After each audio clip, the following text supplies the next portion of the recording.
I'd like to take this chance to talk a little bit about the Gundam TCG. It's very early in its infancy, and it's quite fun for the most part. I do have some problems with the game. I think the card pool we have is too small. Set needs to come out faster, um, and it's mostly because of the simple gameplay and the simplicity of most of the cards. They're not really doing anything too complex.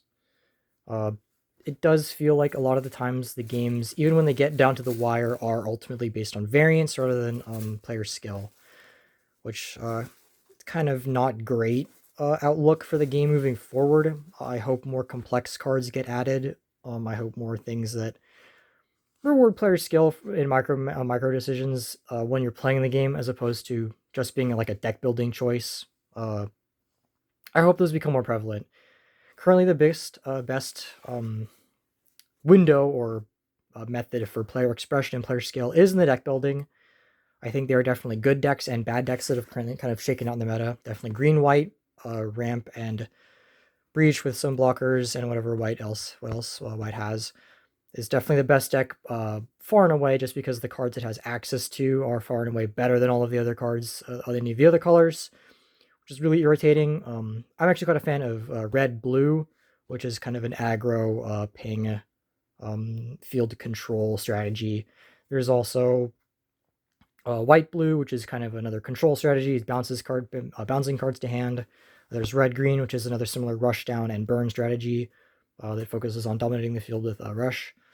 Um, there's mono green, which just does white green's thing, but a little bit better and maybe peters out in the end game. There's white blue, which is okay. There is not much else to say about the archetypes. Each card only has one or two keywords associated with it. Blue is very big in repair, restoring HP at the end of their turns. Red is really big on high mobility, I believe. Green also has high mobility, which is basically flyers for magic.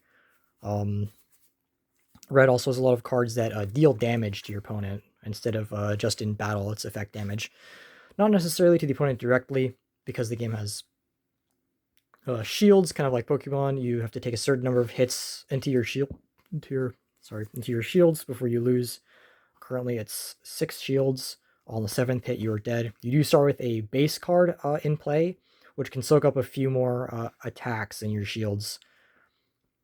When you play a new base card, if you want to refresh the damage, or if a base is in your shield when it gets hit, it will flip. The base will become into play, and you'll add a shield card to hand. So you can kind of keep up the tempo in your hand without necessarily being put too far on the back foot, which I think is a cool comeback mechanic.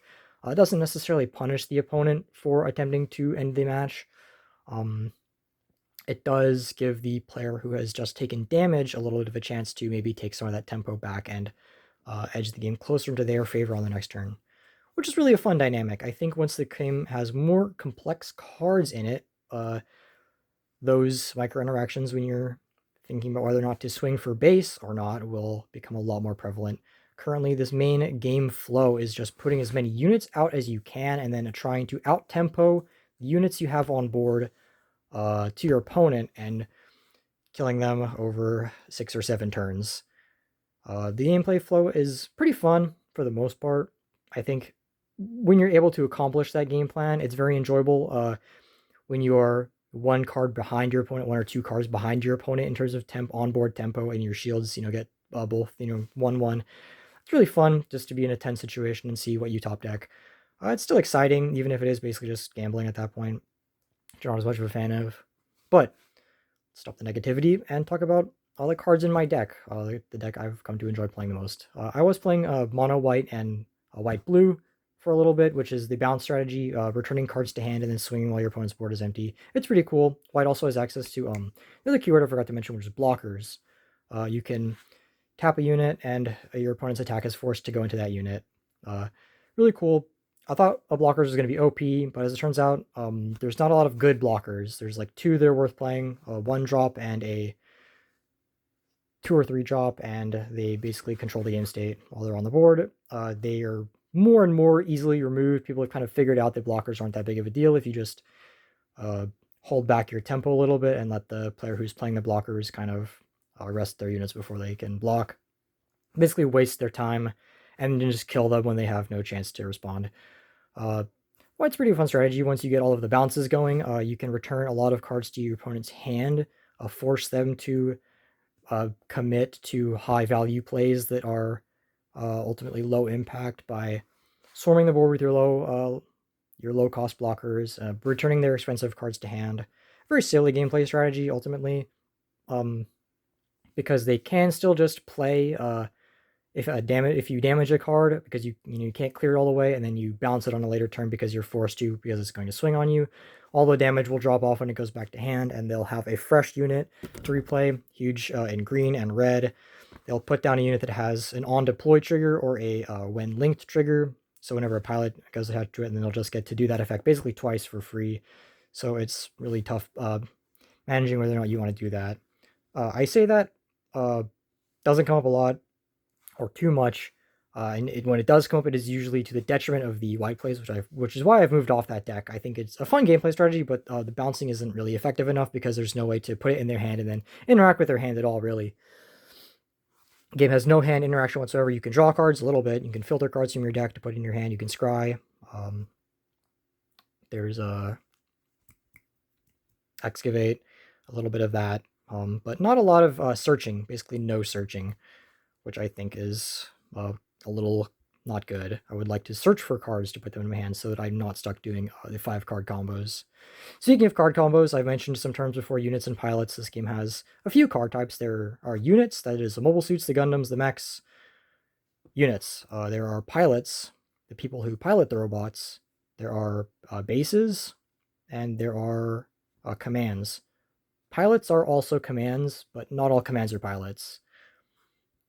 Which means that, for example, I don't actually think I'm playing any pilot commands, but there are command cards that are basically your spells. You can play them and it does the effect on the spell and it goes to your trash. And there are some command cards that also have a pilot attached to them, so you can either play it as the command spell effect, or you can play it as the pilot attached to a mobile suit, which is really cool. Gives some of those cards a little more flexibility. I've actually moved off of those cards in particular because the ones we have now all suck. But let's get into the units. Another thing about the units, before I get into the pilots necessarily, each unit has the space for a link trait. This means that whatever this link arrow is pointing to, whatever it mentions there, if you pilot, let's say I pilot the Gundam with Amuro, this unit is linked. It no longer has summoning sickness, and it can attack the same turn it comes in. If you do not link a unit, or if a unit has no link trait, like if I put any other pilot under the Gundam, it cannot be linked. It will be paired, but not linked, which means it can't attack the turn it comes in. So basically, linking a unit gives it haste, and there's also some effects that proc when linked and when paired. That is more or less the most complex that these effects get, to be honest. The difference between when linked and when paired, which I'm still find myself explaining to people when I go to locals. Let's start off with an explanation of this deck. It's blue-red, ping, and swarm. So the red cards are pinging for damage, and the blue cards are trying to swarm the field and dominate tempo. The red cards have good synergies because when they ping the opponent, they can clear away the opponent's smaller low-impact units, which facilitates the blue card swarming and out-tempoing the opponent. It's really good. I'm playing 3 pilots for a total of 10 cards. This is a 4-card limit game. We're playing 4 Amuro. This card is incredibly good. He gives your units +2/+1, and when paired, you can choose it with 5 or less HP and just rest it. You can only attack into the base or into rested units if the unit is upright. Can attack it. If they attack you before they untap the next turn, you can attack into it and potentially clear it from the field. Units being rested also comes up for other effects we'll get into later. But he's our main guy, Amuro. You're putting him under the Gundam. We're playing some other Link units to go with him. We're playing the Stark Jagan. It's a 3/3, level 3, 3 cost, 3 attack and 3 defense. This all around has repair 1, so at the end of your turn, it will restore 1 damage that was done to it. Its link trait is Earth Federation, so Amuro and our other pilot, Sayla, can pilot it, but not Marita. Playing 2 of the Gundam and 2 of the other not Gundam, the Delta Plus. The Gundam, just a good-ass card, has repair 2, repairs 2 damage in the end phase, and during pair, you can just give all of your units AP +1. It is an AP +1 banner, which is hugely important for not just tempo, but for clearing out bozos. It also makes this unit into a huge threat. Playing 2 of those, and then 2 of the Delta Plus, which also has Repair, so no blues gimmicks. And as during Link, this unit gets HP +1. It's not quite a great banner. It gives it an extra HP. Its Link trait is Earth Federation, so both Amuro and Sayla can pilot it. And the quirk with Sayla is she also gives blue units Repair 1 when she pilots them, so this bumps up to Repair 2, and on the Gundam it'll be Repair 3. Well, it's blue, same thing. We're only playing 2 Saylas. I find that playing more than 2 copies of any third pilot is just too many, unfortunately. You'll see too many of them in your hand, or you just get flooded with them, you don't have enough units in your hand, you don't have enough commands, you just can't play the game. Pilots do nothing on their own in your hand. You need to get them out and put them underneath mobile suits for them to do anything whatsoever. Some of the commands are good for that because you can play it for the command effect if you just want it to get out of your hand. If you're playing just pilots, you get stuck with them, which is unfortunate. I don't want to play more than 10, honestly. Playing 4 Amuro, 4 Marita, and then only 2 extra of the Sayla because her traits work well with all of the Link units. Speaking of Marita, playing 4 of her. Her gimmick, her equipment, or her effect is during Link, when the Link unit attacks, you can deal 1 damage to 2 units. Deal 1 damage to 1 unit that is a level lower. Her Link units are the Kshatriya, which is Cyber New Type, is a trait. I'm playing 4 of those, and 2 of the Altards here. And then 3 of the Kshatriya with text, is what I like to call it, and then 1 of the Unicorn Gundam Banshee, the Banshee Destroy mode. It's more of a game closer. By the time you're getting to this card, hopefully if you have 12 cards in trash, you can put those back in the deck, and it can attack a second time.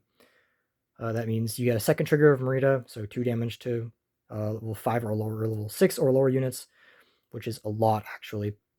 Plus 7 damage from just the thing being linked. The Kshatriyas, they're a little bit more, have a little more finesse with them. Mainly because these are 4 2s, you can play them below curve to help with your swarm, and they'll be linked most of the time, because they link with Marita. And the regular Kshatriya, the one with text, when paired with Cyber New Type or New Type, that's important, you can choose 1 to 2 enemy units and deal 1 damage to them. Effectively, what you'll be doing with this the most time, what I find the most effective combo, is you pair it with Marita, it gains the link, Marita damage, or on link, the Kshatriya's damage will go out, you'll hit 2 units, and then you'll attack into base, and then Marita will trigger, and you can ping a 3rd unit while the Kshatriya's damage is going at base. You can hit up to 4 targets with this. It is a lot of damage, and into a board of 1/1s, it can be disastrous and often game winning, because it just clears the opponent's board of all of their tempo. It does basically work as removal. I've almost never swung the Kshatriya into another unit. Normally I'm letting it swing into base, ping all of the enemy units with as much damage as possible, and then I'm letting it die the next turn, because you can't really, the opponent cannot let this card stay on the field, because if it stays on the field, if you get to untap it, you will then get to do that again. The During pair is just once, but the During link is not. So you will continue to be able to attack and ping a second unit every time you do that, as long as this card gets to untap. It can be disastrous for the opponent. So long as 1 Kshatriya sticks on the board, you usually win if they don't remove it within 2 turns, is what I've found. The other unit we are playing that has a link trait is the Zaku 1 Sniper type. It is an unassuming 2/2. You play this on curve if you can, and if not, you play it on level 3 and 4. When it comes down, it has a deploy trigger to look at the top card of your deck, and if it's Neo Zeon or Zeon, you can put it in your hand, and if it's not, you put that shit on the bottom. Because we're playing so many Zeon cards, it's a 50-50, basically. If you hit it or not, it is extra card advantage. You don't need to worry about ever attacking with this card. You are using it to support 1 as its first keyword, and give that extra damage to whoever else is on field. It can support whoever. It can support a red unit or a blue unit. It doesn't care. The way I like to think of it is that instead of being a 1/1 with a link trait, it can give its damage to someone else. So it effectively has a 1/1, so extra damage, as long as you have another guy that's worth attacking with. We're playing the max copies of it just because it's effectively a way to keep drawing cards. It's not a once per turn, so if you can play 2 in 1 turn, you can not only support the turn it comes down, but you get that double scry, which is really cool. Sayla is a new type, by the way, which means that in a pinch, she can in fact pair with the Kshatriya, which is important because that means you will be able to use its effect to deal damage to 2 guys, even if you don't have Marita. That is the main use case for Sayla, other than any other pilot in the game. Amuro works as well, but Amuro is better off being put onto the Gundam for its pair effect, or for his pair effect, or under any of the other Federation units, because his on-pair effect to arrest a unit is just so powerful. I'm playing a few other units that do not have link traits. We are playing 2 of the Gym. It's just to play on curve or above curve. Playing 2 Ball to have a turn 1 play. We are playing 2 Lodo. Same idea as the Gym. It's a... Oh, these guys are a link unit, right. It is a 2/2, no text. This energy incidentally comes up. Well, you'll want to link it with Amuro or whoever. Amuro or Sayla. I would not waste Sayla on this if you can help it. But if you need to attack for game or for, the last shield or second to last shield, linking with the Lodo is really good. Or if you need to clear 1/1s off the board, is really helpful for that. Playing 4 Angsha. This card is goated. You would think at first blush that the effect to deal damage would not come up as often as it does, but often you'll be playing this a little late, a little after curve, so on turns 3 and 4, when your opponent has already swung out with their 1/2s or their 1/1s. You will drop the Angsha, it will deal 1 damage to that, whatever they've just swung with, and just kill it. And then you have gone up like +2 in tempo, because you have not waited for them to attack into one of your units. It comes up a lot. 3/3 is decently good enough for mid-game and clearing boards. The last unit we're playing is the Zulu. I've had to explain to a few people that the way this card works is that when you attack the base, it gains an extra 2 attack. Attacking a unit is different from attacking the player. The Zulu, when you attack base, gains 2 AP, which is unassuming, but into a board full of white blockers, when you attack base, they are forced to block a 4/2, which will probably kill the Zulu, but will definitely kill their blockers, which they don't want to do. They want to waste it on a higher value target. So either you'll threaten to blow up their base in 1 or 2 attacks, or you'll just kill a blocker. Zulu is great for putting your opponent into positions where they have to think about their plays. It's also really funny to just swing out for 4 to base uncontested, and just do that. Keep doing that until it gets blown up or removed.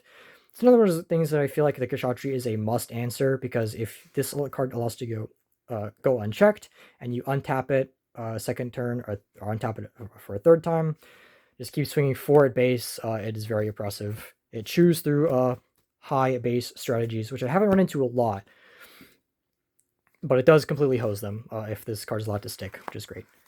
We're also playing a few command cards. We are playing almost max copies of Zeon Remnant Forces. All this does is level 2, played on your turn 2, under curve, so you can play a ball or whatever. Deals 1 damage to an enemy unit. It's just Firebolt. It's awful. I almost hate playing it, but sometimes 1 damage is enough to just kill some random dipshit. We're also playing 3 of the Audrey card. This card sucks. It's another card I hate. Another example why we need to just get better cards in the game soon. It is Pot of Greed. You pay 3 on level 4 or lower, 4 or higher, to draw 2 cards. That's it. It's kind of Pot of Greed. The fact that you can only play it so late into the game means that it's kind of more of a win more card, honestly. If you haven't already assembled a path to victory by your turn 4, then all this card is going to do is minus you 1 from the hand and draw you cards that aren't going to immediately help you, honestly, because it is so much of your resources to cast. Even if you cast it on turn, ideally when you want to cast this card is on turn 7 or 8, when you have another half of your resource pool left to spend to actually play the cards that you draw with it.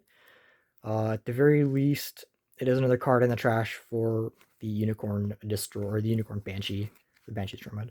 The last card we'll be playing is a Mining Asteroid Palau. It has no text, basically. All you do is pray that this gets put into your shield, It has 6 defense though, which means it can normally tank 2 to 3 attacks. 6. The breakpoint of 6 is hard for a lot of units to deal with, so it means that you will out-tempo your opponent if they hit a shield and it's this. You're immediately +1 over them because it means they have to waste units on Palau instead of hitting you directly. There are some other bases that have 6. I'm not playing them because if I see any of this card in my hand, I immediately want to die. Bases suck. The only reason they're worth considering or they're worth playing is because a mechanic has been added with the purple color, which is suppression, which means it can hit 2 of your shields at once. So 1/3 of your HP is gone in a single hit, which is a buff to bases, because suppression does not affect bases. They'll have to still be forced to attack the base normally instead of just getting their suppression on it. Really good. Breach also can't hit through bases, which is the other color that's in green. Breach is when you destroy a unit, it deals piercing damage to the first card on the shield. So it'll deal piercing either to the shield or your base or your shields. If it hits a shield, it'll flip. You know the drill. Normally, the game plan with this deck is praying you open some combination of units in your hand that let you get out the Kshatriya. For instance, if you get out the Kshatriya and Marita, any link pair in your hand, if you see these 2 cards in your hand, do not mulligan it. Holy shit. It is so hard to get all of these cards in the same place at the same time that if you mulligan one of your link pairs, you're going to wish you hadn't every single time you do it. That's the reason why we're only playing so few pilots, is so we can max out on the number of possible combinations of link pairs in your hand when you open it. That's the reason why the Kshatriya with no text is goated, because it has a really good stat line 3/4 and it has a fucking link trait. Same idea with the Zaku and Sniper. In a pinch, you can link it with Marita. I really wouldn't bother with doing that though, in case you really need to attack for 1 damage or whatever. Also, number of Xeon cards, good to filter for them. It is a little tragic if you see an Ankh show and you need it on tempo and you're forced to put it on the bottom. But usually I've found that it doesn't really matter because you can support with the Sniper or threaten to, because your opponent doesn't realize it's a 0/1, which has come up quite a few times. That's really all that I have to say about this deck. It's pretty fun. It feels fairly consistent. I feel like every time I've played it, I've had a great time just pinning my opponent to death with the Kshatriya, or making them have to think about which blocker they want to die when I swing with the Zilu. I hope more people pick this game up. It's pretty fun, and I hope Bandai delivers more fucking product to us, because the whole situation with the Aggro structure decks is pretty unacceptable. Only being able to trade for cards that people have extra is really annoying. And I hope they learn from their mistakes. Will they? It's Bandai. They probably won't. Anyways, that's been Gruen. Thanks for listening to me out.